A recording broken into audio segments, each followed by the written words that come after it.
On est à J-3 de l'euro, je vous le rappelle. À la une, c'est ça. C'est ultra chaud. Dans les prochaines heures, très certainement, Donnarumma pourrait filer du côté du Paris Saint-Germain. C'est à la une de la presse italienne, les amis. Regardez, c'est justement l'AC Milan qui fait la une aujourd'hui avec ce nouveau visage qui vient d'apparaître. Ziyech de Chelsea. Milan et Chelsea sont en grande conversation et pour cause. Regardez ce 11 probable pour la saison prochaine. Bon, Mike Maignan, vous le savez, le français, justement pour remplacer Donnarumma. Et il y a 3 hommes là qui sont pointés. Il y a Tomori, le défenseur central qui était prêté la saison passée à Milan, qui appartient toujours à Chelsea, je vous le rappelle. Olivier Giroud, le français pour une doublure de Zlatan Ibrahimovic, qui appartient à Chelsea. Et voilà le petit nouveau, Ziyech, qui entre dans la danse vraisemblablement. Regardez ce Milan in blues. On veut ces 3 hommes et donc Ziyech apparaît maintenant sur la table. Gros travail pour Pioli qui le voudrait dans son groupe. Le travail pour Ricky Massara qui va s'en occuper. Attention parce que Chelsea aurait préparé une offre pour lui. Mais que va faire Milan dans cette affaire? On veut absolument les 3 pour la saison prochaine. On veut également garder le jeune Tonali, vous le savez, qui appartient à Brescia. Et du coup, Milan aimerait baisser le coût du joueur. Et pour ce faire, mettre éventuellement dans la transaction l'un des 3 jeunes talents qui ne trouvent pas place pour l'instant dans l'effectif milanais. Je pense à Brescianini notamment, qui est ici, à Colombo, qui avait été prêté à la Cremonese, ou encore à Pobega, qui avait été prêté du côté de la Spezia. L'un de ces 3 pourrait entrer dans l'échange pour absolument faire baisser le prix de Tonali, mais Milan veut le garder. Ça, c'est le gros coup. L'autre gros coup, vous l'aurez compris, c'est donc bien là, avec Gigio Donnarumma. Que va-t-il se passer? Regardez le titre en français. Monsieur Gigio, on nous dit très clairement dans les pages intérieures que l'agent Mino Raiola est plus que serré maintenant avec le Paris Saint-Germain pour faire venir le jeune gardien international italien. 21 ans, je vous le rappelle, à Paris. En attendant, Keylor Navas, 34 ans, Sergio Rico, l'Espagnol, 27 ans, et toujours Alphonse Areola, prêté du côté de Fulham, avec 28 ans. L'un de ces 3 va-t-il sortir, oui ou non, pour laisser entrer Donnarumma, 21 ans? C'est un objectif à venir pour le Paris Saint-Germain. Ça s'annonce très très chaud. On parle transfert rapidement avec l'AS Roma. José Mourinho qui continue son marché. Attention, les Espagnols de l'AS Roma, il ne pourrait en rester plus qu'un. Lui, Borja Mayoral, parce qu'on veut vider éventuellement là pour faire du cash côté AC Milan. Pau Lopez,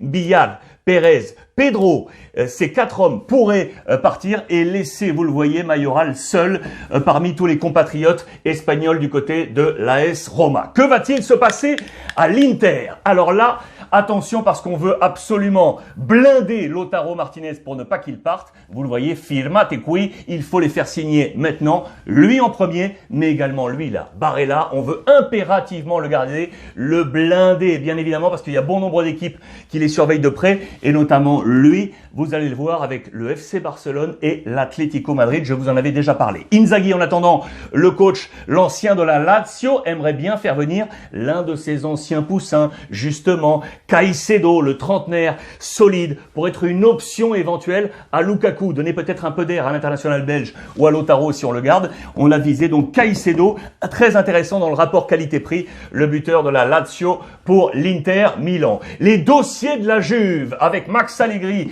ici et Federico Cherubini, vous le savez, 50 ans, qui a remplacé Paratici qui est parti. Les dossiers sont très clairs, vous le voyez. Quid de Cristiano Ronaldo? Je vous ai annoncé hier que vraisemblablement c'était ballottage défavorable et plutôt vers une sortie. Dybala qui devrait être au centre du projet de Max Allegri. On va garder Chesney dans les buts, même si on parlait là éventuellement de faire venir Donnarumma à la bataille avec le Paris Saint-Germain. Ramsey, là on s'interroge également sur lui. Plusieurs dossiers du côté de la Juventus à suivre dans ces prochaines journées. Et en cas de départ de Cristiano, je vous en ai déjà parlé hier. Regardez, c'est Gabriel Jesus qui aurait été fixé, l'attaquant de Manchester City. Il y aurait un plan élaboré, notamment par Cherubini, pour aller le chercher. Affaire à suivre pour la Juve. Ça y est, c'est aujourd'hui, normalement. Aujourd'hui, vous le voyez, la signature de l'arrivée de Sarri du côté de la Lazio, l'ancien de la Juventus qui était au repos, entre guillemets, toujours payé par la Juve, je vous le rappelle, et qui va donc signer très prochainement du côté de la Lazio. On nous parle déjà de sa fabrication, de son plan pour la saison prochaine. En parlant de changement de coach, Regardez, là aussi, Di Francesco, que vous connaissez, qui va signer du côté de l'Hellas Vérone. Et je vous ai mis ici, grossi, ces deux petits tableaux. Ça, ce sont tous les coachs de la saison passée. Et ici, tous ceux de cette saison, avec en jaune, les changements. Il y en a 10, les amis. 10 avec quelques-uns en point d'interrogation comme Sarri parce que c'est pas encore fait. Ici, là aussi, il y a de l'interrogation. Il y a également les clubs qui sont montés. Mais en tout, avec les Gattuso à la Fiorentina, les Inzaghi à l'Inter, les Allegri, retour à la Juve, Spalletti à Naples ou encore Mourinho à Rome. En tout, 10 changements d'entraîneurs. C'est assez intéressant du côté de la Serie A italienne de constater cela. On file maintenant en Espagne avec le Barça, les amis. Voici les gros titres. Le Barça va-t-il réaliser un nouveau gros coup sur le marché des transferts après le Kun Agüero? Regardez, c'est ici. On va viser absolument soit Haaland, soit justement Lautaro. Je vous en ai parlé dans la partie italienne. On aimerait bien aller chercher un nouveau crack.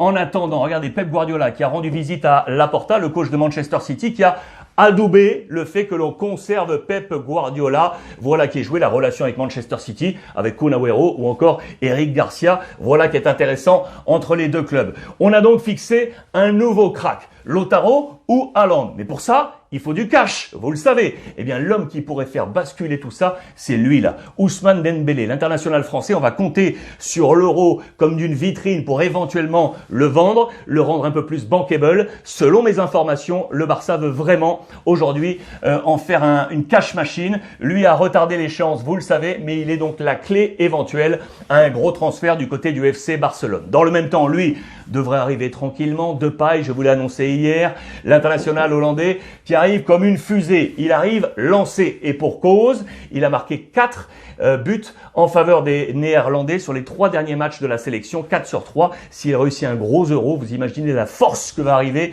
du côté du FC Barcelone avec l'ami Depay. Ce sera une signature dans les prochaines heures. Ronald Koeman qui va donc faire la liste. Il va entre aujourd'hui et jeudi se réunir avec l'organigramme du club pour dresser la liste des départs, les bajas. Il va donc parler avec 7 hommes.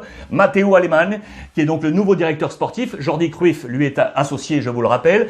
Et on va donc maintenant travailler sur ses sorties, les baisses de salaire et les prolongations de contrat, et notamment celles de Ansu Fati ou encore de Illich. Ce sont les 2 gros dossiers pour l'ami Matteo Alemann. Ça, c'est très intéressant à suivre. On file maintenant côté Real Madrid. On parle de prolongation de contrat. Il y en a une intéressante là. Elle est pour Raphaël Varane, international français, défenseur central. Ça y est, Madrid aurait posé sur la table l'offre de prolongation de contrat. On va maintenant attendre. Attention, attention.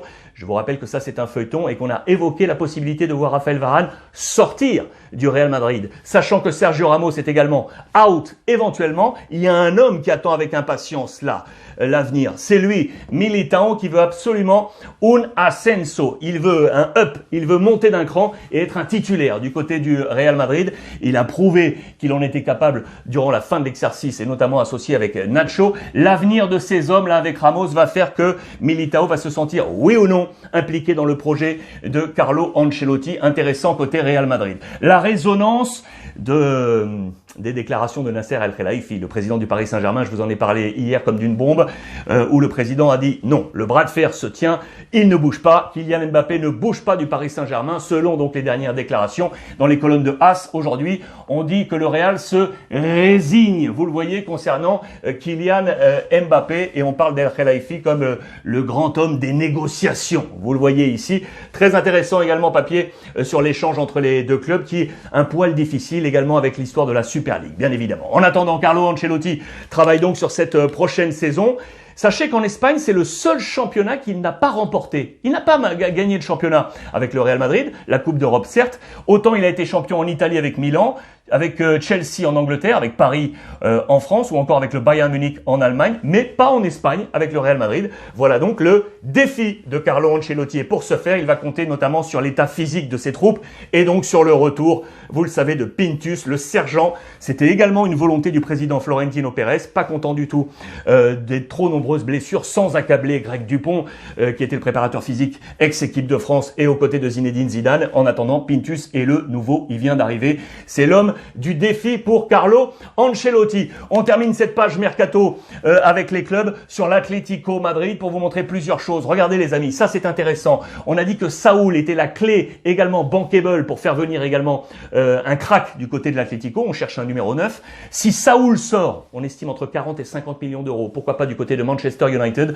Le remplaçant pourrait être De Paul. De Paul qui évolue en Serie A, je vous le rappelle, du côté de l'Udinese. Attention parce que c'est un joueur qui intéresse énormément de formations et notamment l'AC Milan. L'Atlético Madrid qui dans son groupe ne devrait pas trop bouger. À l'inverse de ce qui s'était passé en 2014, lorsque cette équipe avait été sacrée championne d'Espagne, il y avait eu beaucoup trop de mouvements. Au plaisir del Cholo Simeone, Courtois était parti, Villa, Costa, Felipe. Là, on va serrer les coudes et on va rester en place. Simeone veut garder l'ensemble de ses troupes.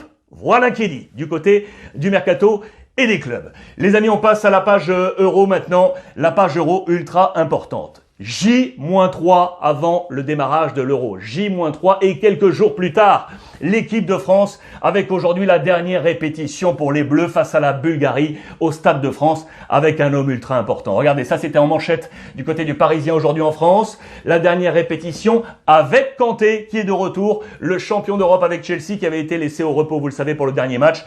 Il est le facteur K, vous le voyez derrière. Le facteur X, vous le savez, en sciences médicales, c'est le coagulant, c'est le ciment là au milieu. Il sera le ciment de cette équipe de France et notamment avec en tête le match face à l'Allemagne, le premier match de groupe des Bleus. D'ailleurs, regardez, les Allemands ont joué hier avec un carton réussi face à la Lettonie, 7-1.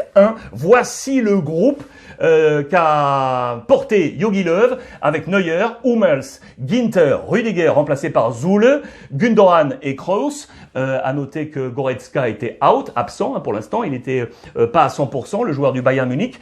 Kimmich était là, Gosens également, Havertz, Müller et Gnabry. Sané, Musiala, Günther, Can, Werner, ils sont tous entrés. Armada 7-1 pour l'équipe d'Allemagne. On est à -7 du match entre la France et l'Allemagne. Les Bleus vont donc jouer ce soir leur dernière répétition face à la Bulgarie. Et donc ce facteur Kanté, ça c'est dans les colonnes du Parisien aujourd'hui en France avec l'édito de Dominique Sévrac, très intéressant également. On retrace le parcours, vous le voyez, de Suresnes à Chelsea en passant par le stade Malherbe de Caen, notamment l'épopée, vous la connaissez déjà, de l'ami N'Golo Kanté. Son et lumière, tout ça au Stade de France ce soir avec... C'est une bonne nouvelle, 5000 spectateurs, ça fait du bien. Ça fait du bien ça pour les Bleus. Avec ce 11 probable ici de l'ami Didier Deschamps avec son staff, on va faire un point d'ailleurs là-dessus. On s'interroge, il y a tout de même un petit bémol, si la France a une armada offensive de fous furieux, on s'interroge un tout petit peu sur la solidité défensive. Et on veut voir face à la Bulgarie, bien entendu un clean sheet pour être assuré avant le démarrage de l'Euro. Là on fait un point sur les 5000 spectateurs qui seront présents et ça fait du bien et évidemment sur la sortie Covid. Alors on fait le point sur le 11 de départ probable de ce soir. Donc vous le voyez, Kanté devrait s'installer dans ce losange là au milieu de terrain. C'était Rabiot qui était à cette place. Pour le reste, on ne va pas trop bouger. Regardez, avec Lucas, Kimpembe, Varane, Pavard, Lloris dans les buts, Tolisso, Kanté, Pogba, Griezmann, Mbappé et Karim Benzema pour de nouveau cette triangulaire. Je vais vous donner les codes. Tenez, avec les copains de NetBet, si vous avez envie de mettre un petit caillou là sur ce match, ça semble assez simple parce que la cote en faveur de l'équipe de France est à 1,08 seulement. C'est quasiment 1 pour 1, vous pouvez l'imaginer. Le match nul est à 10,50 pour le match nul et la victoire éventuelle de la Bulgarie, imaginez, elle est à 35 les amis. Victoire de la Bulgarie à 35. Je vous donne une autre information intéressante et je vous l'ai rappelé depuis un petit moment. Il vous reste 3 jours les amis. 3 jours pour valider la grille à 1 million d'euros cash avec les copains de NetBet. Dès que l'euro aura démarré, vous ne pourrez plus jouer à ce million. C'est très très simple. Vous remplissez toutes les cases de la première phase. Si vous trouvez tous les résultats, vous passez au rang 2. Et phase par phase comme ça jusqu'à la finale, celui ou celle ou ceux qui trouvent l'intégralité des résultats bons jusqu'au bout, 1 million d'euros cash les amis. 1 million d'euros cash. Il vous reste 3 jours, moins de 3 jours maintenant pour valider cette grille avec les copains de NetBet. Les informations euros encore avec les autres sélections, ça vous le savez, c'est l'alerte générale du côté de l'Espagne. Busquets est tombé, touché par la Covid, positif, isolé. L'ensemble du groupe également. Les joueurs s'entraînent seul, s'entraîne seul et il demande à être vacciné. Double vaccin. Luis Enrique qui a dû à l'arrache rappeler 5 hommes pour rejoindre le groupe dans une bulle séparée également sanitaire. Eux aussi s'entraînent à l'écart. Il y a Soler, Fornals, Rodrigo, Brais Mendes du Celta Vigo ou encore Albiol. Ces 5-là s'entraînent en marge également avec l'équipe espagnole. Que s'est-il passé? Vous le voyez, attention parce que Luis Enrique, je vous le rappelle, alors qu'il avait la possibilité de convoquer 26 joueurs, il n'en a convoqué que 24, je vous le rappelle, au départ. Et à cette date, ce n'est plus possible de passer à 26. L'UEFA l'interdit, je vous le rappelle, il doit rester aujourd'hui avec ses 24 pour Luis Enrique. Alors, on s'est posé des questions parce que vraisemblablement dans les colonnes de Marca, on nous dit que la sélection avait demandé à être vaccinée il y a plus de 2 mois maintenant. Les autorités sanitaires espagnoles viennent d'autoriser maintenant à ce que les joueurs de l'équipe d'Espagne soient tous vaccinés en précaution, bien évidemment. Mais ça, c'est intéressant à noter.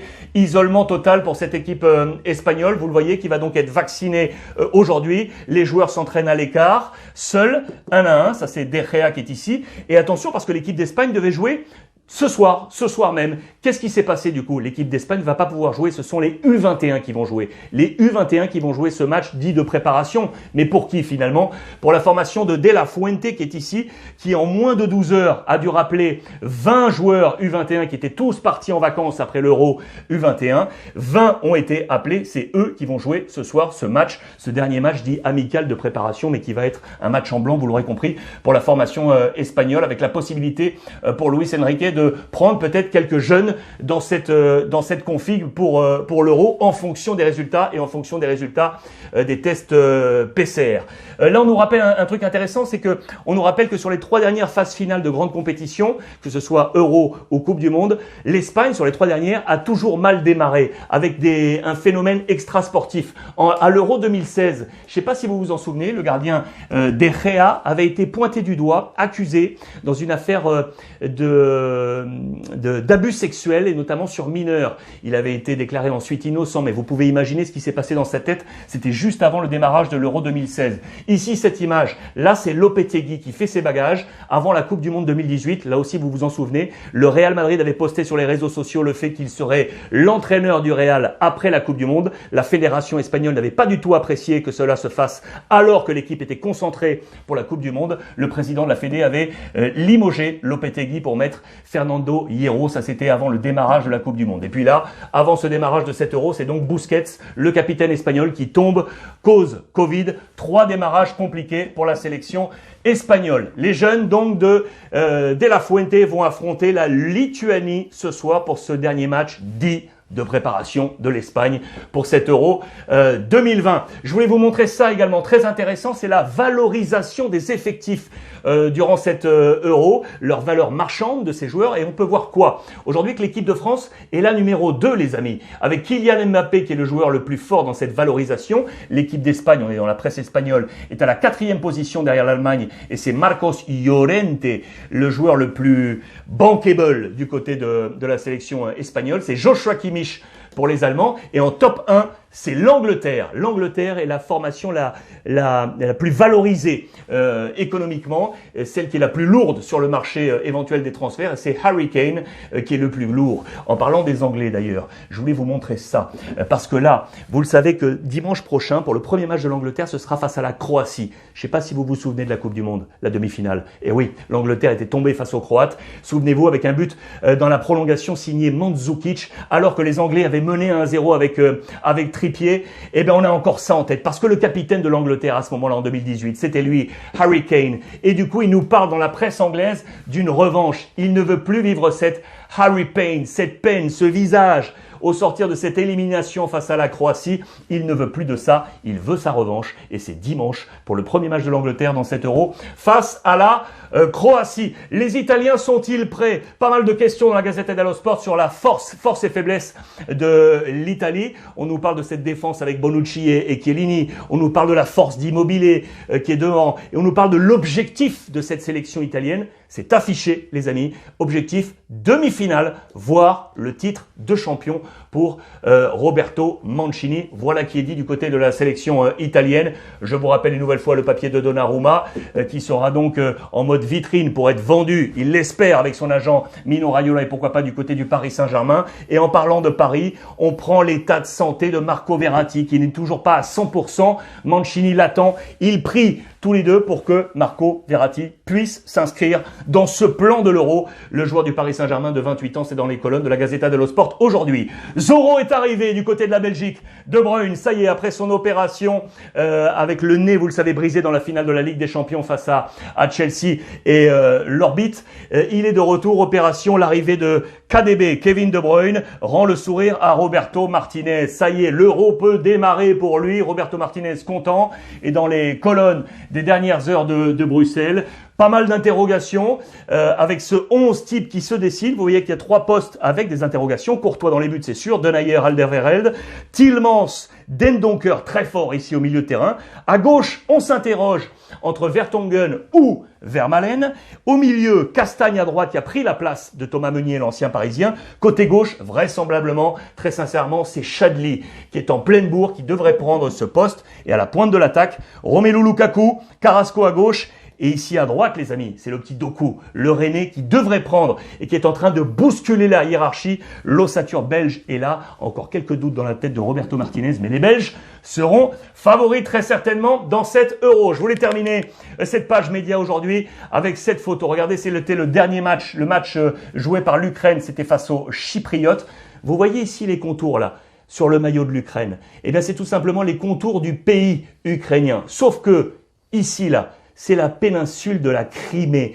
Et là, du coup, la Russie, pas content du tout. La Russie a menacé Kiev de trouver des sanctions. Pourquoi? Parce que la Crimée a été annexée par la Russie en 2014 et l'Ukraine ne veut pas être sur cette annexion, vous le savez. Et du coup, pour ce maillot, coup de tonnerre, la sélection de Shevchenko a porté ce maillot avec la Crimée intégrée au pays de l'Ukraine. Vous pouvez imaginer la fureur côté russe. Sachez que l'UEFA a validé ce maillot. Sachez que la fédération ukrainienne, logiquement, a validé ce maillot. Ça sera une affaire à suivre. Mais voilà, une nouvelle fois, ces petites histoires qui font la grande histoire du football. Les amis, merci de m'avoir suivi une nouvelle fois aujourd'hui. N'oubliez pas la chaîne YouTube, elle est gratuite. Abonnez-vous et agitez la petite clochette. On échange comme tous les jours via le hashtag RuizClub. Et n'oubliez pas, profitez des vôtres.